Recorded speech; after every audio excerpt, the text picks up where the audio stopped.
How often are you asking yourself, what's the point of posting all this social media content and what could it lead to?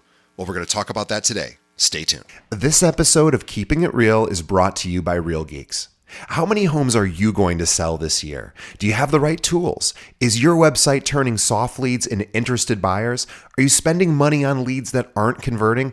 Well, Real Geeks is your solution. Find out why agents across the country choose Real Geeks as their technology partner. Real Geeks was created by an agent for agents. They pride themselves on delivering a sales and marketing solution so that you can easily generate more business. Their agent websites are fast and built for lead conversion with a smooth search experience for your visitors. Real Geeks also includes an easy-to-use agent CRM. So once a lead signs up on your website, you can track their interest and have great follow-up conversations. Real Geeks is loaded with a ton of marketing tools to nurture your leads and increase brand awareness. Visit realgeeks.com/keepingitrealpod and find out why realtors come to Real Geeks to generate more business. Again, visit realgeeks.com/keepingitrealpod. And now, onto our show. Today's episode is brought to you by Corded.io. Are you looking for agents to join your brokerage or team?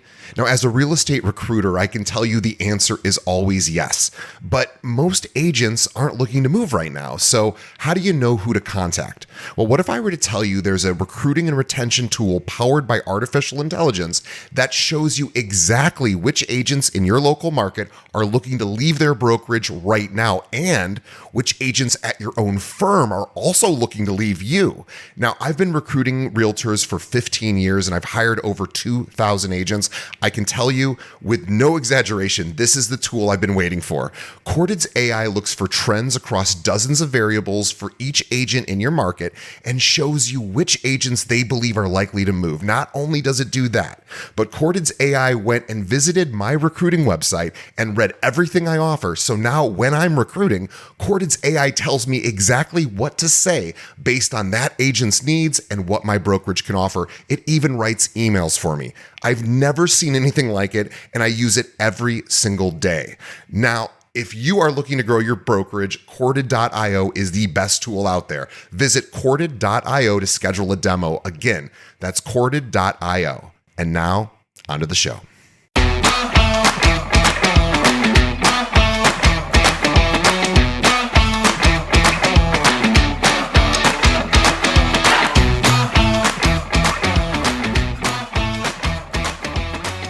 Welcome to Keeping It Real, the largest podcast made by real estate agents and for real estate agents. My name is DJ Paris. I'm your guide and host through the show. Today is our monthly series called Better Business with Ben.lalez. Ben.lalez is with Compass, and he runs the Ben.lalez team. He's one of the top teams here in the Chicagoland area, does several $100 million in sales every year, he and his team, and he comes on every month very generously to talk about what he's doing to motivate his team, to keep his team growing, and also just advice in general to our audience. He's a big, longtime listener, and we are super honored to have him. Ben.lalez.com is where you go. Ben.lalez team is where you find him on Instagram. We will have links to that in the show notes. And I do encourage you to follow him on Instagram and Facebook and LinkedIn, because we're going to be talking about social media today. And I think you're going to be actually talking about what you do. And it's nice that people can actually then absorb your content. So Ben.lalez team is where you find him. You can go to his website. All of his social is linked there as well. But Ben, welcome to Back to Better Business with Ben. Yeah, I like a long-time listener, first time. This is not my first time. This is my 10th time probably on the show now. Yeah. Yeah, I love it. And I'm excited to talk about social. I'm by no means like an influencer, no matter how hard I try. But I have a lot to share. Kind of like, obviously, the trajectory, my growth trajectory can be linked to social media. We should also set the stage that you, as a team leader, which is not always the case, you actually do a lot of the content. You actually star in the content. You write the content. You have a team that is helping produce it, but you are actually creating a lot of content for your team. Yes, that's exactly right, because I believe in it, and I believe it's the way that people want to be reached, because it all starts with the audience. But let's backtrack for a second, DJ, okay? Let me ask you a question before we get started. What is the best CRM. It's the one you're using. Yeah, it's the one you use. So like as we talk to people about social media, any strategy, Yeah. right, is going to be better than no strategy. Anything that you are actually going to do and use is, going to work better than, just throwing, something at the wall. Now, We should also mention too that there are many different channels and ways to distribute social media content, and really different strategies for each one of those channels if you really wanted to do it effectively. So maybe you're also saying maybe don't choose all the social media channels to focus on, maybe pick one or two. I'd probably even one, where is my ideal audience hanging out is probably the question there. Yeah, and okay, we're talking about social media. This is really, really broad. So the way I've looked at it is you kind of have like various stages. Let's call you, DJ, are very much an expert in social media at this point. You have a podcast. I don't know if you knew that on video, one of the largest real estate podcast platforms in the world, the country. And then you have amateurs, someone who's never put out a video in their entire life. But I kind of want to link something very quickly. So let's go back in time, 2017. I was doing $4 million in sales. Okay? I had never put out a single video, right? But in 2018, I put out 50 videos, and my sales went from 4 to 14. Okay. Then in 2019, I put out like 120-ish videos. Wow. And sales went from 14 to 23. And you saw direct correlation between the video content and the growth? So here's the problem with social media and kind of all marketing. You should probably know this by now. Is it's impossible to draw a direct line from videos to actual sales. Unless you're getting that call, I just saw your video, which you probably rarely get that call. So I know exactly how many times I've gotten that call. Do you want to know how many? How many? Guess. A dozen. 12. Ah. So 12 times since 2017. It's 2025 right now. Hundreds of videos in your wake. Yeah. So maybe thousands. 4,000 videos. 4,000 to date now. Right. So we cut them all So up. you're not gonna get the call, is what you're saying. So I've gotten that call and saying, "Hey Ben, I just saw XYZ video, and I want you to be my real estate agent." I call that a stranger. Yeah. But you know what happens way more often is, I'll give you an example. Okay. So one of my best friends, his name is David. Okay. David went to college. His college roommate his name is Brad. So the way these algorithms work is, they think if David likes Ben's content, let's serve some up to Brad. Pretty logical. Sure. Right? So Brad reaches out to David and asks, "Hey, is your friend Ben legit?" David, being the good friend that he is, says, "Yeah, Ben's the man," right? Or some variation of that. So now Brad has the confidence to reach out to me and introduce me to his mom, Ruth. Now, is Ruth, Brad's mom, is she a stranger? Certainly, right? But that's pretty close. It's my best friend's college roommate's mom. And we should mention that Ruth is not watching your content. No, I don't think Ruth possibly, but unlikely. Well, I've talked about Ruth many times before, and neither Brad nor Ruth has ever reached out. Gotcha. So, and let me tell you what Ruth represents. So I helped Ruth sell her home in the suburbs, buy one in the city, and then she's referred me 2 friends, both whom have sold, and then they moved out of the state.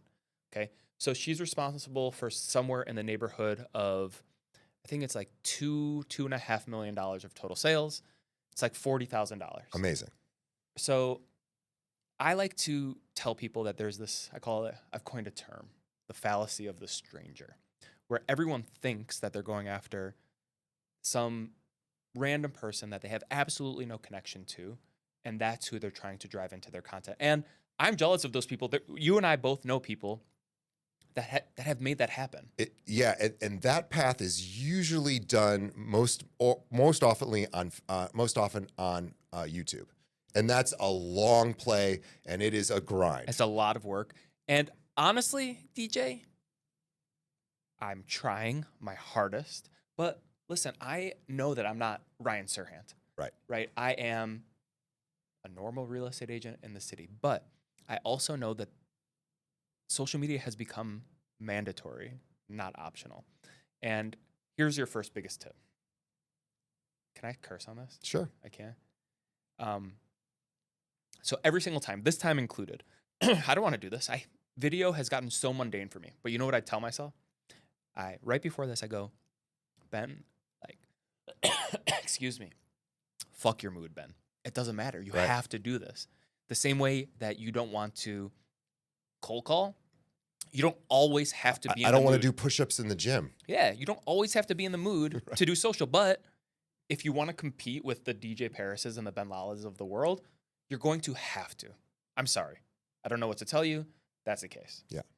So the question is, and I think for everyone, depending on who you are, and I'm going to go through if you're a beginner, intermediate, and expert, and what you can and should be doing.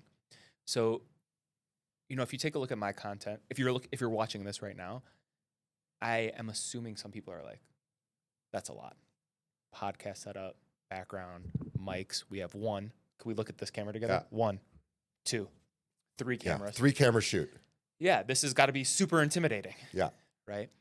But if you are just getting started, you've never shot a video, can we invite people to do it right now? Sure. Let's put some money on the line. Okay.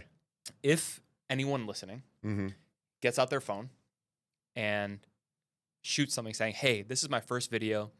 I want to thank ben.lalez and DJ Paris for giving me the confidence to do this. If you're watching, I would love to be your real estate agent. Something in that vein, we'll return the shout out.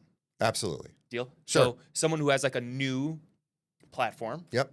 I have X thousand followers. You have Thousands. thousands of followers. We'll repost it, and we'll be that catalyst for you. Great. Is that a deal? Happy to do it. Yeah. So if you are an amateur, it doesn't require much. If you want to just get started, your phone is good enough.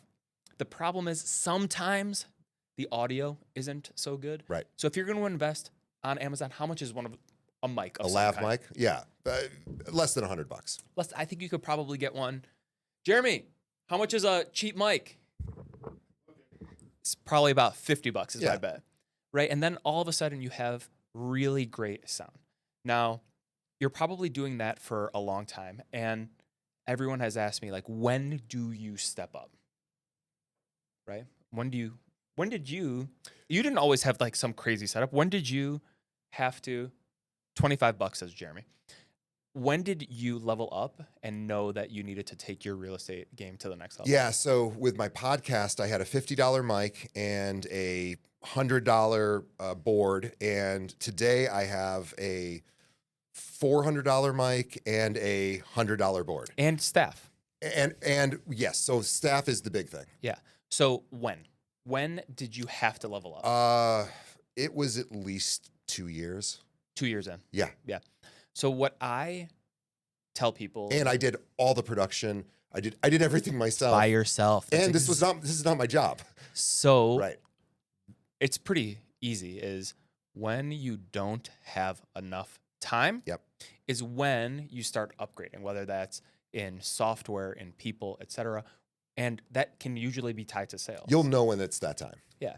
So if you're out doing showings and you're making money and social media is a priority, that's when you start hiring people. Now, who do you hire first? How much money is it going to cost, et cetera, is usually the next question, Mhm. right? And, God bless the day and age that we're in is there's a lot of digital creators out there and there's a lot of digital platforms. AI is certainly something that needs to be talked about, but you could probably, and if you don't have someone reach out to us, you could probably get a videographer for a half day for how much? Oh gosh. I don't know. I never get videographers.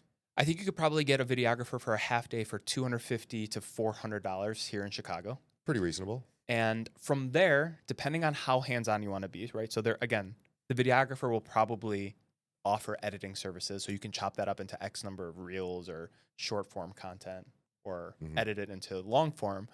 But in this day and age, depending, again, on how much work you want to do, you can find editors overseas or software that can chop up that long form into short form for you. 4 hours of content, if you've already thought it out, planned it out, can yield $30,000 pieces of content, Yeah. something like that. And congratulations, you have, I don't know, between 8 and it could be the whole 8 weeks and 50 weeks of content, depending on how much you want to spread. And it what out. do you think we're paying for that editing? Editing can be very, very affordable depending on the route you go. Yeah. The whole world can bid on this too. Yeah. And we've talked about this in previous episodes. You're familiar with Upwork? Sure. I use it all the time. Yeah. So we use Upwork religiously. And sometimes you get what you pay for. You have to do some research. It takes some time, right? And it comes back to, if you want, I'm going to plug it. If you want to jump all of the learning, you can just come to a place like contentclubchicago.com. Come to Content Club and they handle it for you, right? So you just sit down, they edit it, lighting, sound, etc. Sure. But if you want to save some money and do it yourself, you can handle all of that stuff pretty reasonably. And your best friend ChatGPT can probably coach you through exactly what those steps are. Yeah, and how to find the right people. Yeah, and yeah. How many times have you failed on Upwork, though? It's happened. Yeah. But more often than not, I get people that are really, I know what to look for. Now you know it. Now you know it. There's a bit of a learning curve. Yeah. So if you're willing to go through that learning curve, then you'll be great. But here's kind of where I want people to think about. So I don't know if you can, Jeremy. I think so. Jeremy is our editor. He's our tech. He's listening right now. But I wonder if we could put my first ever video like right here. Great. We can send it to you, and guess what? It's horrible. It's really bad. Lighting's bad. Sound is bad. I don't know who my audience is, which is what I want to talk about next. But it's shit. But 2017, we're here in 2024, and you can actually very clearly see the evolution. Now I'm way more comfortable on camera. Mics. You have like a perfect setup. And I'm actually an investor in a social media space where we're making money off of it. So from 2017 to 2024, with your favorite word, consistency, this is kind of what happens. And here's the thing, DJ, that I want people to really understand is, what are people hoping for when they start putting out social media content? Engagement. Okay, and which will lead to clients. Which will lead to money. Okay. I started doing this in 2017, and that's what I was hoping for too. But there's so many ancillary benefits that people don't understand when they start doing this. And I think you probably understand this too. Oh, I didn't make $1 for years. But I'm interested to hear from your podcast, from the podcasting side. I'm going to give you some runway here, but I didn't understand that this would be, I'm a team lead. I didn't realize that this would be a lead generator for recruiting. Yeah, absolutely. I didn't understand that agent attractor. This kicked off, once a year I go on speaking engagements. Yeah, now. me too. Yeah, and it's often around social media, etc. And you don't know, right? I was actually just watching Tommy Choi's content. And all of a sudden, he's a fucking food influencer because he saw that when he started talking about his favorite restaurants, that got the most engagement. And now that's what he does. Yeah. And I bet you pretty soon he's going to make some money from something along those lines. So whoever's watching or listening, you don't know what's going to come of it. Right. You have no clue. So my point is that, again, it doesn't matter if you want to do it. You have to do it, and there's a whole host of ancillary benefits that come with it. I'm curious, DJ, you start this podcast, I'm assuming for recruiting purposes? The original thought, and I just got interviewed about this, was that this would be the way that I could recruit local agents here in Chicago, because I would feature top agents here in Chicago exclusively. It wouldn't be a nationwide podcast where we featured people outside of my area, and it would get me notoriety here. People would come in. Oh, I want to work at the firm with the guy who's talking to these top agents. And it's a nice thought. And ultimately, I think it does lead to that 7 years later in a very sort of in the same way that you get those 12 phone calls. Ruth. Yeah. But I'll tell you what it has got me is maybe I don't get those calls like you don't get those calls. I just saw your video. I get people that come up to me when I am out in public, and not just like walking down the street, but if I'm at an event, if I'm somewhere where other realtors are, people will come up to me and say, I listen to your show. Yeah, you're super recognizable. Yes. You're probably the most recognizable non-agent Oh, for in the sure. real estate community. Which I didn't intend to do. I'm not comfortable doing that. I want to sit at a desk all day and not be out in public. And what's funny is when I do go out, I do get a lot of that attention. So what has been like some benefits? Okay, you started for recruiting, but what has it turned into unexpectedly? Yeah, well, it's turned into, it pays for 3 staff members because I have sponsors who pay to be on the show, who sell products and services to agents who want access to my audience. I read commercials for them. I'm sure I'm doing it on this this episode as well. And pause. Insert commercial. Yeah, insert commercial here. And that's been amazing. And I have these great relationships. I'll tell you what else it's done is because I've interviewed agents all over the country and the very top agents, in many cases, some of the top agents in the world when it comes to their revenue, I have a lot of friends now who are these really big movers and shakers. And let's just say the world collapses, I lose my job, we go out of business or something. I have a lot of people I can call and say, hey, can you help me? And so there's that. I have also, a lot of people have just wanted to learn about where I work because I recruit realtors here at Kale Realty because of the podcast. So yes, it does happen downstream. And it's also, I get a lot of just people saying thank you. And so from a wanting to feel good about the contributions I make, that's also been super significant. So does it pay my mortgage? It does not. I don't intend for it to. It'd be nice maybe one day if it could, but it pays for 3 other people's mortgages, and that's really cool. And that means a lot to me, and it means a lot to them, and it helps agents along the way, and it makes me a lot of friends, and it's really fun. So there's a lot of reasons to like it, and my boss lets me do it, which is really the best, most. You don't have a boss. Get out of here. Well, the person the person that signs my checks when I'm not signing the checks is very grateful that we do it as well because it helps our brand. And you're right. I am not somebody that likes to create a lot of video on social media, and I need to get more comfortable with that. I mean, I do it for the show, but I like doing the audio side of it, and maybe I'm better at that as well. However, it is still something that I need. If I don't go outside my desk, I sit at my desk all day. So if I didn't do something on social media, whether it's this podcast or making short form video for agents, I'm not the guy that goes and schmoozes at events. I don't enjoy doing that stuff. It's not for me. And That's I'm how also we connected. I'm also not an agent, so I don't have as much in common. Funny that I speak to top agents. I don't really have a lot in common with top agents other than they've been on my show or they listen to my show. Okay, I have an idea. Okay, but you're actually perfect because you are a person that, is resistant to going outside of your comfort zone with Sure. this podcast and video. Okay, so here's the exercise that we go through.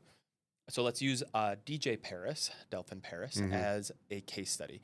So the first thing that we want to figure out for you and for everyone listening is you need to figure out 2 things. What is your brand? Yep. So I'll tell you mine so that you can. Yeah.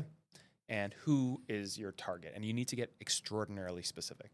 So for me, the brand that we have curated is called The Approachable Expert. That's everything that we do. And before we put out content, we want to make sure that that image is getting across. Okay, so let's pivot. Do you have a brand? I do. Oh, so what is it? So for the podcast, which is what we're on, I have 2 different, sort of masters that I serve. One of my masters is the local master when it comes to recruiting. I have different efforts that I employ to recruit agents. This would not be the most direct path to doing that. So we're going to talk about where 99% of our audience probably does not live in this area. So I'll talk about the 99% that's listening right now. These are agents. I would call them the coachable agents who look at top producers and who say, I want to do what they're doing. So that's your target. Correct. But what's the DJ Paris brand? Oh, who am I? So what do I bring across? I think and name it is what I try to encourage people to do. Yeah, I would say I'm a likable, sort of empathic individual who likes bringing help and value to agents who are struggling. Yeah. So a word that comes to mind, it's like you want to come across as, and you do already, as trustworthy, right? So trustworthy. Honest. Yeah, trustworthy, honest, and like its guide Sure. comes to mind. And Yeah. you actually say it at the front of your show. I do. I'm your host and your guide. Yeah. Yeah. That's my brand. The trustworthy guide. Mhm. Okay. And you already touched on so you got that check brand. Now your target, right? And you just said it. Yeah, I estimate it's perhaps 5% of all the agents in America, because those are the ones that take it seriously enough, who look to these top agents, these avatars, and go, how do they do that? But maybe they don't have access. Yep. So I give them access to, or they're too busy to get access, or they get rejected by the people that they're interested in talking to. I don't get rejected by those people. So I can get access to them. All I ask is you listen to my show, tell a friend, and that's how the whole machine keeps running. But yeah, you're kind of like a gate opener, like a door opener, so that people can get, a sneak peek in. I'll tell you my target, and again, super specific. Mine is first-time home buyers and sellers who are college educated and financially savvy. Right. So people that know how to save, who are looking to transition from renting to buying. The other piece is like when I'm making some assumptions here, but when you're speaking to that person, that's, they're going to resonate with it more. And that is usually the people with the kind of money that can, afford in, Bucktown, Lincoln Park, Lakeview. It is what it is. I don't want to get into any, dark water here. But what I would challenge people to do is, once they have their brand and their target, is you don't put it out unless it's check and check. Correct. It has to go through this 100%. It has to go through a filter before it goes out. That's how I do all my content as well. Yeah. So I kind of want to talk about what works as far as social media. And you have podcast guy and you have video guy, right? And I'm curious, again, because you have two people, again, I'm nowhere near your level, like in video, that you are with podcast. But I guess if someone wanted to start a podcast and do it really, really well, what works? So what works is, to your point, is you have to get hyper specific about who are you serving and what are their problems, how do you solve them, and how do you deliver that in a way that's better than what other people are already doing. So no different than video content creation. It's who's my audience, what's the messaging that they need to hear, that they're going to be interested in hearing? How do I deliver that in a way that's accessible and that's better than what people are already doing? Because if you're doing what everyone else is doing, sort of in its, at its level of engagement, then you're really spinning your own wheels. And that's the challenge: is can you be better than the existing? Because there's competition, and you have to be better than your competition if you want to grow your show or grow your brand. It's interesting. And what I think will be interesting for the audience is you're talking from your place right now after how many years of experience? 7. So it's funny, mine is 7 also, or 7 or 8. We can only talk from our frame of reference. And I'm going to gut check you. I want you to do the same. Is I would argue that getting started and putting it out and exercising those muscles, it might be more important on the front end than making sure that you come with the most engaging idea. Yeah. So let's be clear.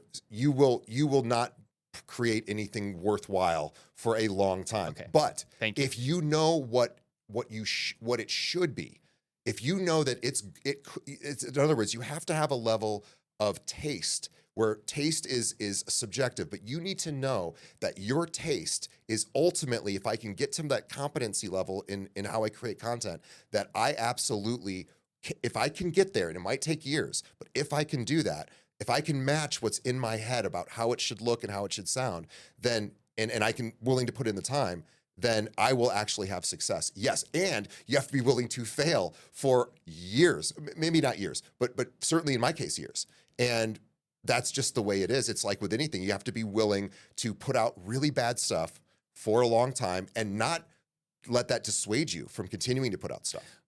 That's the Mr. Beast method. He will tell you that. He's #1 YouTuber, right? He says your first 200 videos are going to be embarrassingly bad. I know it better than anyone. Yes, however, when you are in real estate and you're trying to accomplish the end goal of turning a corner and becoming some form of influencer, what I'm here to tell you is the worst case scenario is your friends and family see it. Right, which is a huge win. A huge win. Okay, now let's flip over to the video side. What works when you're getting started? And I have the benefit of having done everything the wrong way 5 or 6 times. I don't even know if I'm doing it right now. Me too. Yeah, just trying my best, right? If I could start over, what I would do is try to marry 2 things that I love. One of them is real estate. So for you, it might, it should be, hopefully it's real estate. Sure. And something else. And I don't care if it is art, ballet, chess. Passion. A passion of some kind. And really do your best to marry the 2. I actually had this idea this week, or last week, where if I could start over. So one of my passions is basketball. I play 3 times a week. I'm a washed up old guy, and I play in these games. But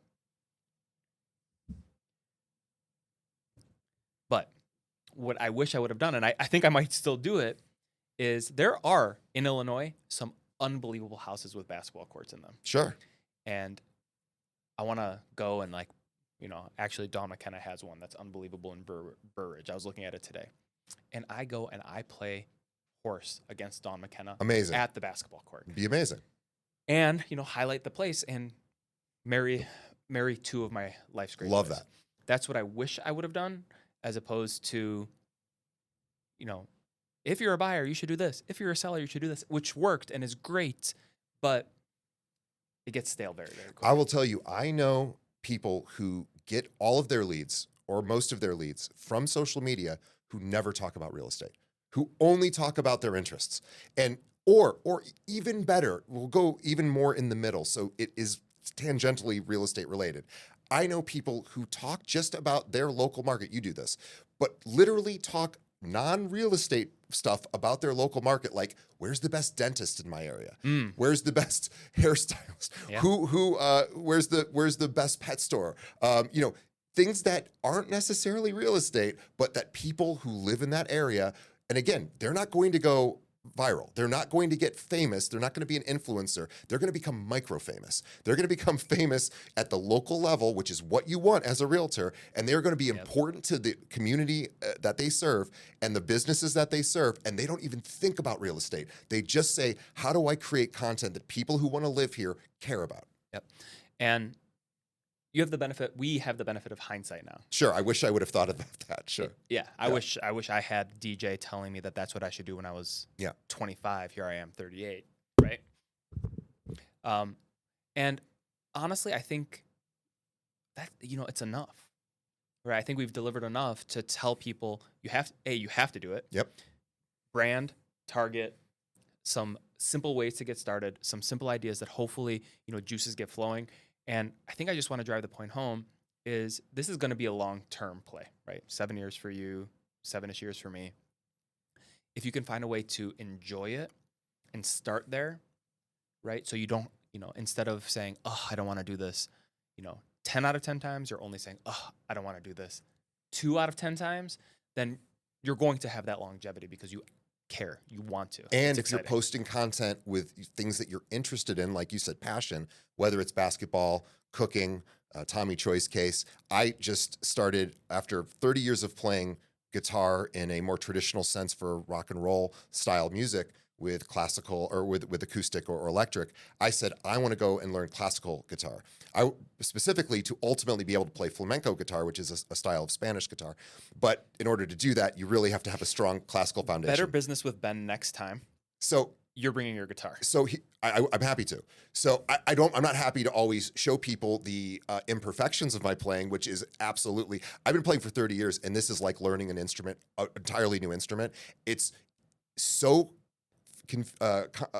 frustrating but I know that's good for me. So talk about getting outside your comfort zone. Nobody wants to make videos. Nobody's comfortable behind the camera. So for you, those of you listening, you don't have to be. It doesn't matter. And you don't have to worry about the quality being so good. You just have to put it out something that you think has one little modicum of interest to somebody out there that you want to attract to your sphere, or who's related to somebody, like you said, who's a Ruth. So for me, maybe for me to create more video content for my social media channels for either my recruiting or for this podcast or for both, maybe it does make sense for me to put me practicing some of my classical guitar, not to show off, because that's the last thing I would ever want to do is say, look at how cool I am. And people who play guitar tend to want to do that. So that's not me. So I have to figure out a way that's authentic and doesn't come across as, me trying to say, look at how cool this is, because it isn't really, especially it's classical guitar. It's really not cool. But it shows that I have its interest. I'm willing to fail. I'm willing to be sort of bad at something, but also persevere through it. And I think that inspires people, whatever the interest is, like you with basketball, to say that even though, you're technically a middle-aged person, right? Hey, easy. Right. Well, I am too. And I didn't start working out till 6 years ago, 7 years ago now. But anyway, but I get inspired by people who are doing things, and especially that they're doing things outside of their immediate industry. So I think that's great. I think I should put out this content. It's not related to helping agents become better at real estate. Sure it is. Well, it is in the sense that it's talking about what this conversation. How to improve, but it's also, how to improve. And how to get better. And you don't have to be consistent. You don't have to watch podcasts. You don't have to go get a coach. No. Of course you do. It's the same thing. Yeah. Yeah. We could talk about this forever. DJ, can I do the outro? Let's do it. But let's give people a task. So let's go back to this. So everybody who's listening, yes, you might already be doing content. Are you doing content around a passion that's outside of specifically a real estate related, trying to, answer a question or educate people about real estate? So maybe we should create a to-do for people. Mm-hmm. So let's think about what. Well, we already had one to do for people, and if they post a story or a reel or tag whatever, us in it. If they tag both DJ or top producer, top agent interviews. Top agent interviews. Just search for Keeping It Real. You'll find it. Yeah, or the ben.lalez team. We will share it as a story. Yeah. Free views, free followers. I'll even make a video for you. Okay. How about that? So that's one to do.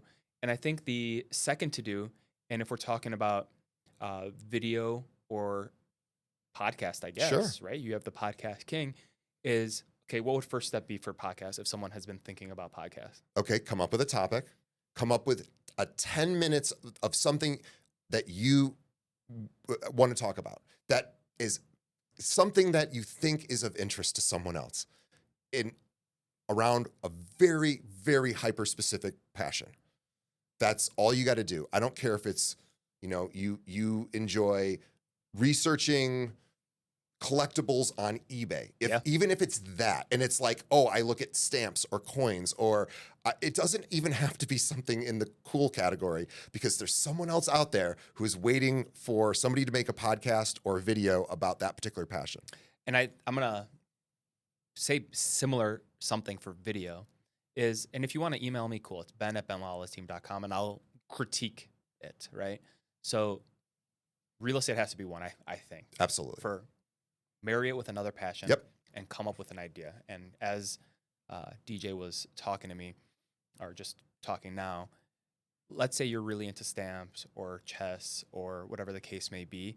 If you want to marry it with real estate, you very, very easily could. Sure. Like the best stamp collections that clients have, the coolest chess sets, that are in listings, the best, if you're a cook, the most interesting kitchen X that I've seen in listings, etc. Basketball, we kind of already gave it. Athletes, homes, or whatever the case may be, send it to me and we'll workshop it together. Love that. Yeah, and let's not make it a podcast. So for any of you aspiring podcasters, there are so many steps involved with putting a podcast together, distributing it. It's just a lot. Even if you're really wanting to put the time in. If you want that, you can contact me. I'll help you through that, or I'll give you some time. But what's really easy is to take your phone and turn it around and shoot a 30-second, 60-second video about one thing that either showcases your interest or something about you in real estate, and just do that, because that is easy. There's no big editing there. There's no big lift. We can all do that. The podcast thing is a lot. So if you want to do that, my hat's off to you.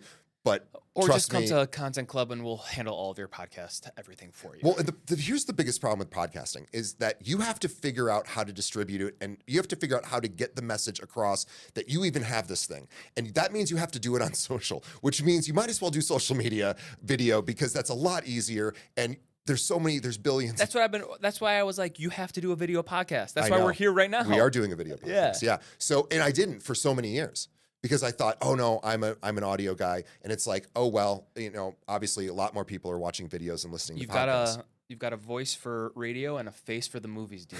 Podcasts will ultimately go the way of physical books. I absolutely believe that. As much as I hate to say that, they will absolutely go the way of physical books. They will disappear. Oh, audio only podcasts. Audio only podcasts will eventually be like. Remember when we used to listen to podcasts? I know we think no, people are going to need them on their commutes to their jobs. No, they won't. They will be watching things. Autonomous vehicles. Autonomous vehicles will totally change that. I'm telling you, don't start a podcast now. Really, I wouldn't. I would absolutely. If I start could a video podcast. If I could, yes, start a video podcast. That is. It's not even the future. It's absolutely what you should be doing today. We have enough podcasts. Yeah. And also, I don't want the competition. yeah, hell yeah. Take us out, DJ. No, well, you said you would do that. What's that? Oh, I was just messing around. Okay, well, I'll do it. Then Thank anyway. you very much for. Here, let me try. Thank you very much for joining DJ Paris and ben.lalez on the Keeping It Real podcast, the only real estate podcast for real estate agents by real estate agents. Sure, that's good. I'm a real estate agent. Close enough. This was Better Business. This was Better Business with Ben. I am ben.lalez, and don't forget to, if you enjoy this podcast, make sure that you engage with our sponsors. Without them, we're not able to do what we do. Thank you to Content Club here in Chicago for donating the space, giving us this space and this time. This is not lost on me. This is a very big deal. So super thank you to Content Club. If you are a local Chicago agent and you do not have a production studio, and I know you don't, I don't have one either, you need to reach out to these guys. They can just do it all for you, and it's not that expensive. It's absolutely worth it. Don't try to do everything yourself. I wish I could have told myself that 7 years ago. If you're a real estate agent and you're looking for a brokerage home, reach out to DJ. He's always looking for great agents. True. Who need to hang their license in a great environment. If you're looking to join a team, contact Ben.lalez. Ben's the guy. Yeah. Did I hit everything? I think we did. Except we just want to say thank you to our audience, and we want to also thank our audience on behalf of them for you, Ben, for you spending time. You are doing this in a very generous and gracious way. This is not lost on me either. I am so grateful for all of our people that come on our show, but you in particular, because you're on every month. You donate this time, this space, and it is really my honor to be able to hear what you want to say, because you are actually my audience. Is I want people like you listening, and I also want people like you on the show. So thank you so much. On behalf of Ben and myself, we want to thank this 5% of the real estate agent world that is tuning in right here to this podcast. And again, you are in a very special group. I want to say this. I don't say this enough. You are taking the time to try to improve your skill. Like, it's not about my ego. Like, I love it when people say thank you, and I really appreciate that, and really do that for anybody you listen to. Send them messages. It matters to them. But more importantly, I thank you, because you're the reason that I do this, because I feel good helping you, and I just want to help you get better. And I get to make a few bucks doing this. I get to have a lot of fun doing it. So thank you. Tell a friend about the show. Leave us a review. That's one way that you can also help us. Tell us what you think of the show, whether you're Spotify, Apple Podcasts, wherever you're listening to us on. Let us know what you think of the show. It's important. It helps us get more in front of people. And and just come back for the next episode. See you next time.